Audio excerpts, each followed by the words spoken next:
Are Bone Giants truly elite in patch 6.3.1?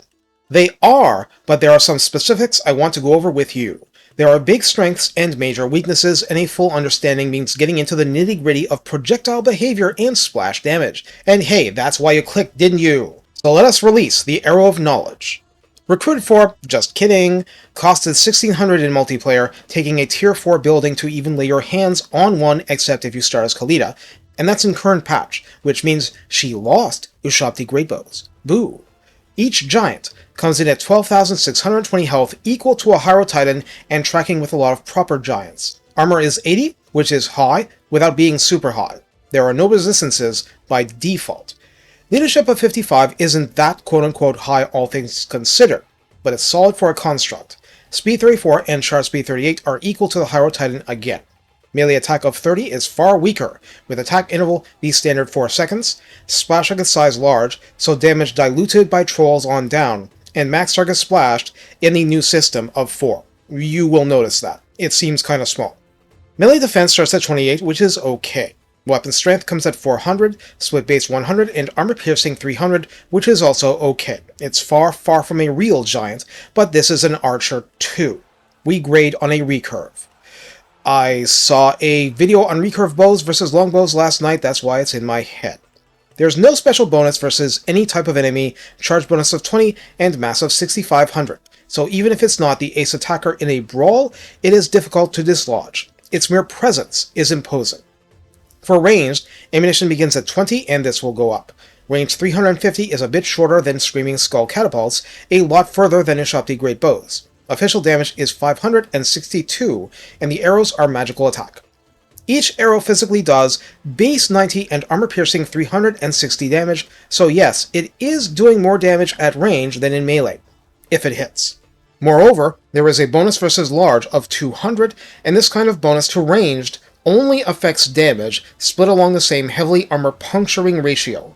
When an arrow explodes, there is a detonation radius of 6 meters, and within that, base 102 and armor piercing 66 damage. So even though that is taking a chunk out of Chaos Warriors, the explosion is disproportionately ferocious against low armored targets. Reload time is 11 seconds by default, which could be a lot worse, but it's a single entity firing. Calibration distance of 325 meters means it's only extra inaccurate for the last tiny stretch of its journey. Calibration area 4 sounds hyper-accurate. But it's also a problem, and you may have noticed it's a problem. If it's accurately firing at where a charging infantry unit was, but the shots take time to draw and loose, even when it's clipping units, the explosions are consistently happening behind the melee units. Pursuant to that, there is a penetration cap of very large, and a maximum targets penetrated of 20 before the boom occurs, which absolutely works against you if firing at the broad part of a melee infantry unit that is advancing upon you. Let's get into this a little. If you're firing at a whole bunch of units that may be arrayed rectangularly but are in a line one after another, like in an ambush situation where you're crossing the T as if in a naval battle, that penetration is suddenly working for you. It's the same for major blobs. It's the same for firing across engaged lines if you can make that happen. Second, you may have already seen it here, and I'll return to this in the footage later for a better look, but there is a big battle brain moment where I'm like, okay, this isn't working. How about I start aiming at the General of the Empire? It's not like his shield will block this. Sure, it'll overpenetrate if it hits, but hey, will it actually? Yes, it actually hit him. Multiple times. Didn't matter that he was a small target. Didn't matter that he wasn't taking the 200 points of bonus damage. I was hitting a foot character multiple times with a ginormous magical bow from really long range before the melee battle even began. So the bow is actually useful. But there's a learning recurve. A learning curve involved in how to use it better.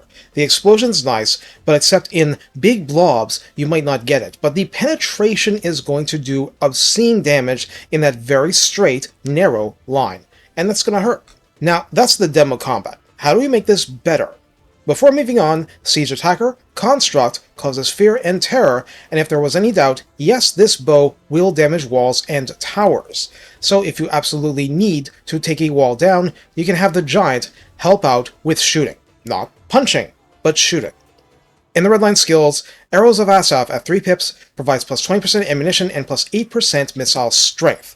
We've seen how this applies to archers and Screaming Skull catapults. This is a dramatically larger amount of missile damage we are adjusting.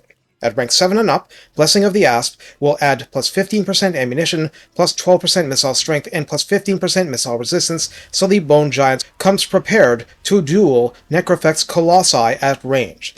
No longer an afterthought in the tech tree, the Second Dynasty's new tech, Ageless Colossi, as plus 10% speed, as plus 20% to splash power, and I asked about this, and what you've told me is that basically it's for increased knockback in melee. I don't want to rubbish this because the default splash in melee kind of is rubbish compared. Extra disruption is better for you, but the real star is to give Bone Giants restock per dwarf faction rules, and all of a sudden the faction has a source for extra ammo on the best ranged units to deal with the worst situations. Is it most needed by the giant or by a casket of souls? Your situation will guide you. The option is very, very nice. The speed's nice too, it's a slow unit. Bone Edifice adds plus 5 melee attack and 10% ward save for Bone Giants, and that's a big helping of toughness. Patronage of the Second Dynasty gives you plus 1 to capacity on top of what your buildings were coughing up already, along with unlocking your 4th right, which is a nice right. The building provides local recruitment and other benefits, but also, once you reach this point, the tier 5 version of that building will cough up 2 Bone Giants. I checked my own video, and that's the only extra benefit on top of the regular ones, but extra Bone Giants? It is good. So how do we use Bone Giants? This won't be long because most of what you need to know is already covered, but the simple fact is, firing at the most dangerous opponents, hoping for the best with penetration should those opponents get into blobs, flanking engaged lines if you can do so and survive it, avoiding overwhelming massed missile infantry or cannon fire, and dishing out every enchanted arrow you can. Those are your keys. It's not like the other good things have changed. Dejav's Incantation of Cursed Blades for more melee damage and temporary anti-large, and that means better melee attack against large. There is no equivalent versus infantry. And Petra for jacked up missile damage, and again, if overcast, plus 40 reload skill for faster, massive magic missiles. It's good stuff. But if all you're doing is hanging in the back while the enemy approaches, you're going to see accuracy against the ground more than formations, and you'll demand CA rework the unit. Therefore, it's going to be an issue of target selection, hunting war wagons over flagellants perhaps, and, above all else, working the angles. When you stop worrying about the detonations and make the penetrations work for you, or snipe foot characters in spite of all that and laugh that it actually works. You need to put the damage where it does the most damage to the enemy's intentions. Frustrate his plans and win the battle. All very Sun Tzu. The rest is just having some appreciation that if your bow shots are no longer serving a purpose, having 12,000 health and 6,500 mass in melee with terror might well be a better use at that point. Take care, and have fun shooting at a character and skewering 20 of his would-be friends behind him with one shot. That's the dream, anyway.